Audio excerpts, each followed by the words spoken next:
popular parables that Jesus told. There are no doubt many people that we'll meet from day to day that know very little about the Bible, but they're probably familiar with this story because it touches so many chords in our hearts. And what I love about it is it reminds us of just how great and loving and gracious our God is. I wanted to remind you, though, that coming soon in just a few weeks, Brother Dean Miller will be with us for this workshop. And as we've said on numerous occasions, it's not designed simply for those who are going through the loss of a loved one, but for all of us who interact and have opportunities to minister and serve to those who are suffering. So I hope you'll mark your calendar for these dates, October 18 through 20, and that you'll make a special effort to be here and to, in the meantime, pray for the success of this effort. The story of the prodigal son is a story that has so many layers to it. If you look at the first few verses of Luke chapter 15, you'll get a little bit of insight into what prompted Jesus to tell these parables. In verse 1, Luke records, "Then all the tax collectors and the sinners drew near to Jesus to hear him. And the Pharisees and the scribes murmured, saying, 'This man receives sinners and eats with them.' And so he spoke this parable to them." Already you can see the parameters are laid out. On the one side are the tax collectors and the sinners. And on the other side, you have this haughtiness, this pride that's associated so often with the scribes and the Pharisees. And then we have three parables. The first parable is the parable of the lost sheep. The second parable is the parable of the lost coin. And then beginning in verse 11, we have the parable of the lost son. Back in May, there was a couple of troops of Boy Scouts in Emery County, Utah, who were going to go on a float trip. And the plan was that they would get their canoes into the water and they would travel 67 miles down the river to the pickup point. The thing that made this particular canoe trip especially interesting is that the scouts and the leaders built their own canoes. PVC pipe wrapped around with tarp. And so they got there on that day and they launched their boats off into the river. The first boat, which happened to be the boat that the leader built, made it about 100 feet. The boat that was the last to sink made it 4 miles. It took rescuers a 2-hour effort to rescue all the boys and the leaders from their ships, from their boats. I thought of that when I thought of this story in Luke chapter 15, because when I am left to my own devices, I can pretty well tell you I'm going to make a mess of things. But I don't think it's just me. Because when I look at history, and when you look at the history of the Bible, we're reminded of this over and over again. Take a man and a woman and put them in a perfect paradise garden and tell them you can do anything you want, but don't eat from this particular tree. Or you could take two brothers, and you can raise them and encourage them to love one another. And then you have Cain and Abel. Or you can have Samuel, a spiritual leader, a man of God, a prophet. And yet his sons proved to be more of a terror to the Jewish people. David, looking off the roof to spot Bathsheba. We don't really need to go on. In fact, I didn't even need to do that much, because all I have to do is look back at my own life. And I see those times where I thought I had this in hand. I can do this. Trusting in myself, relying on myself, and I make a mess of things. And so you have this son. He's yearning to break free. He's longing for his inheritance. He's thinking about all the things that he could do if only he had the means to accomplish it. And then he goes to his father and he asks, why not I have my inheritance now, while I'm young enough to enjoy it? And he sets off on what the Bible describes as prodigal living.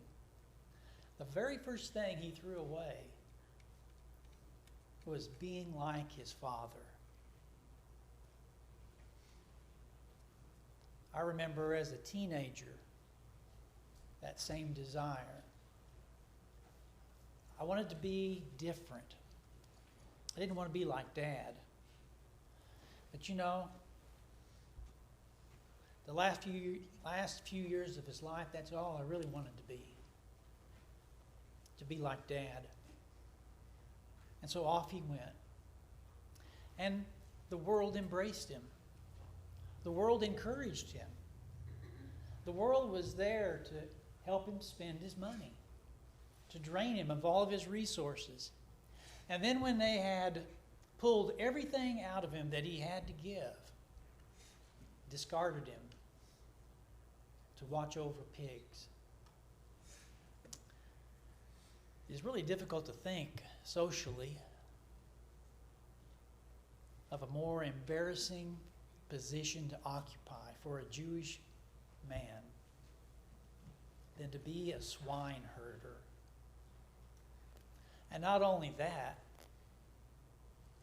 the world that took so much gave so little.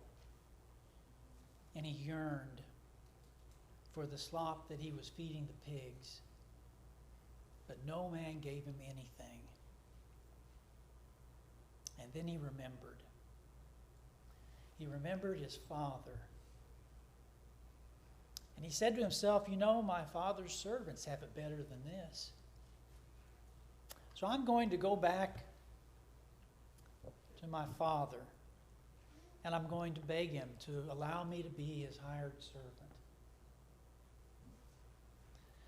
When you come to verses 22 and 23, which is really the focus I want to spend our time on this morning, we see the father's reaction. When the young man decided that now he was going to make a change, he pulled himself together and he began to make his way home. And every step of the way, he was rehearsing in his mind what he was going to say. Father, I have sinned against heaven and before you, and I am no longer worthy to be called your son. Make me like one of your hired servants. And he made his way home. In verse 20, Jesus said he arose and he came to his father. But when he was still a great way off, his father saw him and had compassion and ran and fell on his neck and kissed him. And the son said, Father, I have sinned against heaven and in your sight, and I am no longer worthy to be called your son.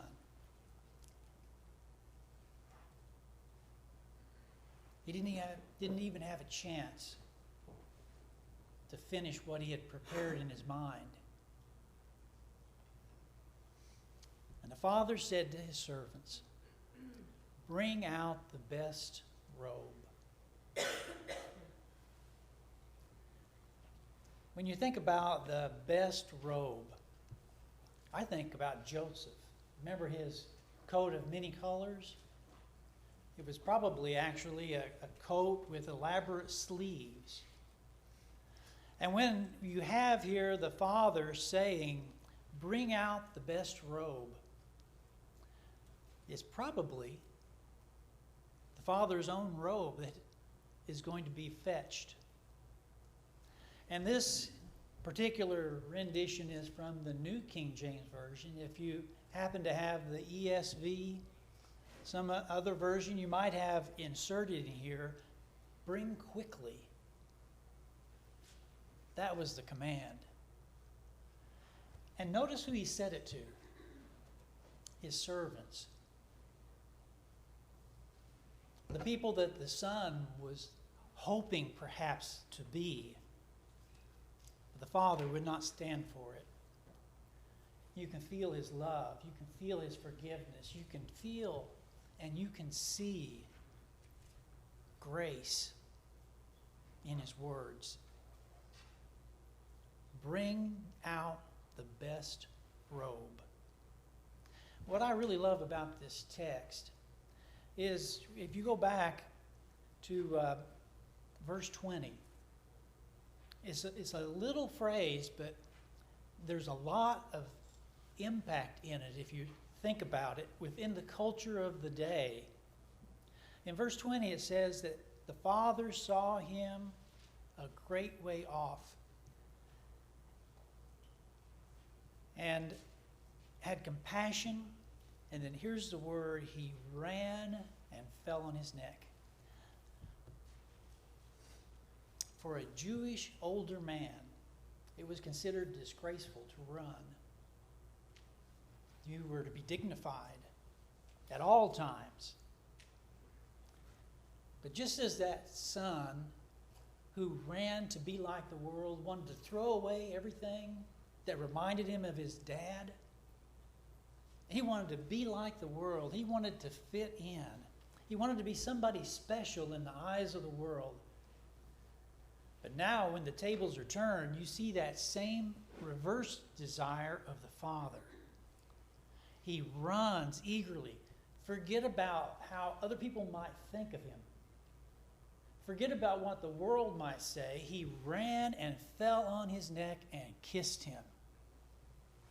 And he said to his servants, "Bring out the best robe." Distinction. That's what you get when you come back to God.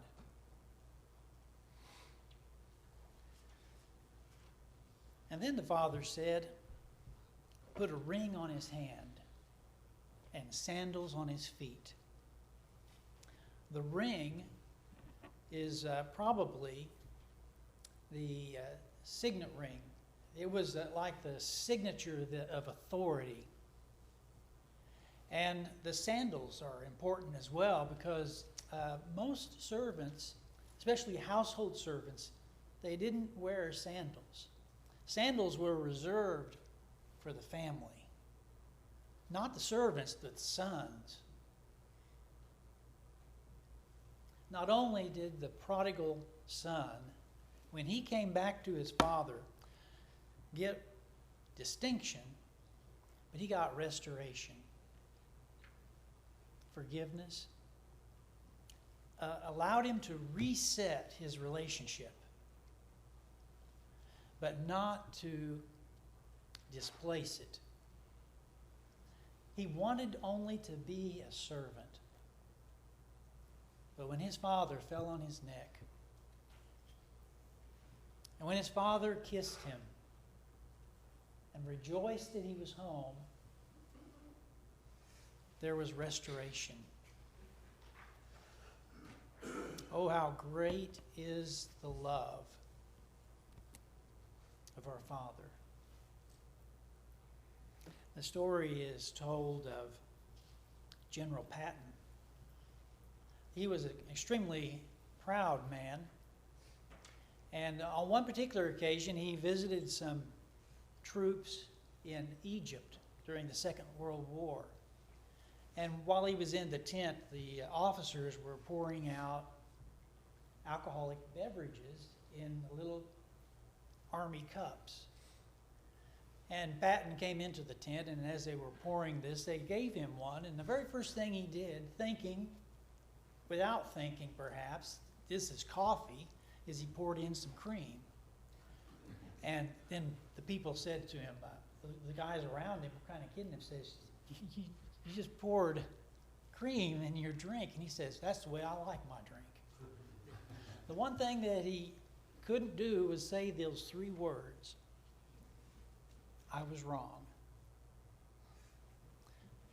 In the prodigal's return is that declaration. I was wrong. I was wrong about the world. I was wrong about you. I want to come home. And so the father commanded, bring the fatted calf. Now the fatted calf would be a special bovine that had been set aside. It had been given extra rations. It had been fattened up for a purpose, because a special day would come someday when there was going to be a celebration. There was going to be a feast. And that fatted calf was probably enough to feed the entire village. When the prodigal came back to the father, there was a celebration. And there's a beautiful string that runs through Luke chapter 15. If you go back and look at that first parable, the parable of the lost sheep, and I see those words in verse 6 towards the end. Rejoice with me. And then you have the lost coin parable in verse 8. And you see those words again in verse 9. Rejoice with me.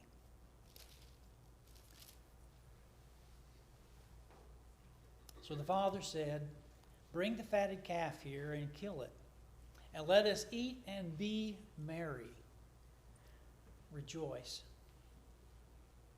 For this my son was dead and is alive again. He was lost and is found. And they began to be merry, rejoicing. There was a celebration when the son came home. There was forgiveness. There was reinstatement. He was enveloped once again in the love of his father, and he enjoyed the gifts, the gracious gifts that God, or the Father, bestowed upon him. Well, I didn't mean to say God, but we all know that's who we're talking about. And then you have the older son in verse 25. He had been out in the field. He had been doing what the father had been expecting him to do. He was doing his duty as a son ought to be doing. He came in from the field. And as he came in and he drew near to the house, he heard the music and dancing. And so he called one of his servants and he asked what these things meant. And the servant said to him, your brother has come home. Because he has received him safe and sound, your father has killed the fatted calf. And the older brother was angry. He would not go in. Therefore the father came out to plead with him. So he answered and said to his father, Lo, these many years I have been serving you. I never transgressed your commandment at any time, and yet you never gave me a young goat that I might make merry with my friends. But as soon as this son of yours, not brother, not equal, this son of yours, who has devoured your livelihood with harlots, you killed the fatted calf for him. And he said to his son, Son, you are always with me, and all that I have is yours. But it is right that we should make merry and be glad. For your brother was dead and is alive again. He was lost, and now he's found.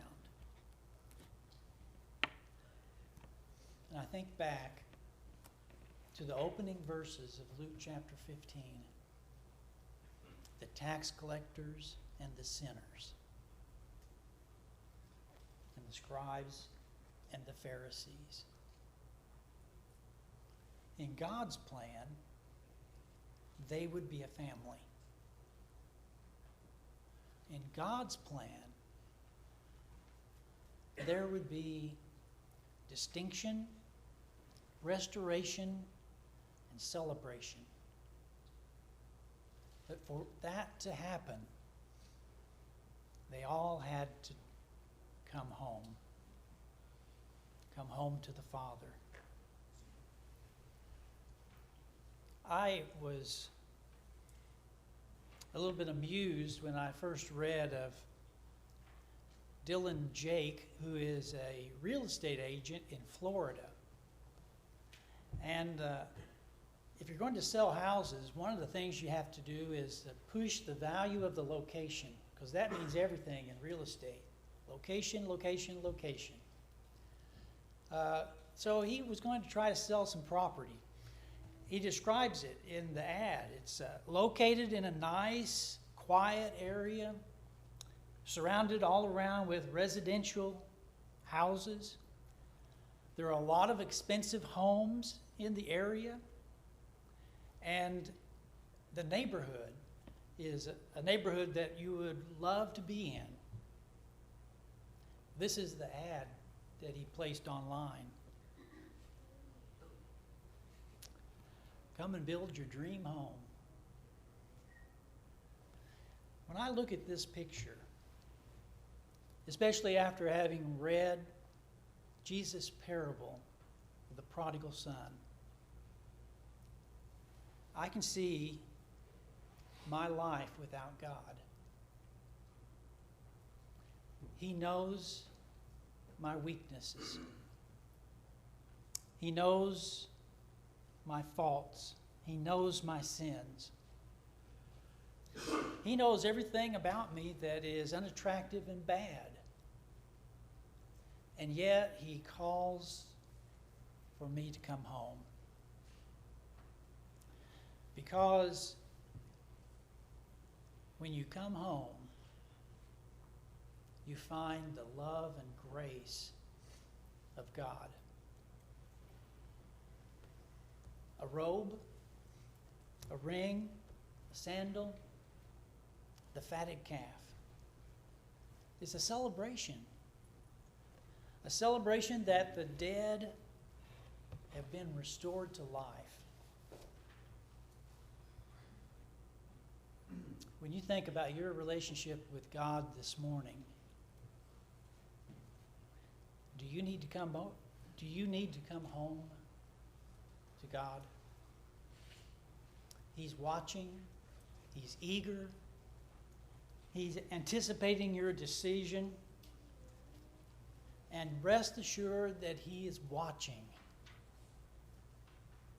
to run and to fall on your neck, to kiss you, to welcome you home.